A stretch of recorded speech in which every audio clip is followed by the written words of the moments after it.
I don't know why nganong gusto gyud nako ni buhaton karon, na gusto jud nako istorya ni karon, but sa tanang mga taga Mindanao, mahal mo nako. I love the Mindanao and I love the Mindanaoans. Ayaw mo kauwaw kung taga Mindanao mo. Be proud kay ang Mindanao is the land of the promise.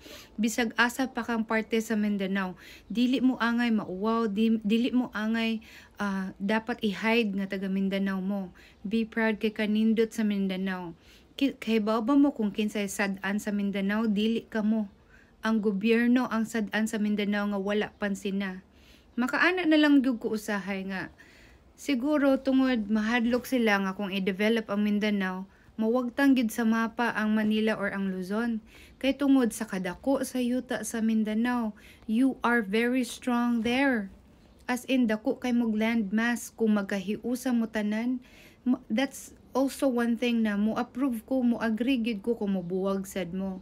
Pero pasud lang sad ko sa inyo ha. Ay lang ko taga i-visa.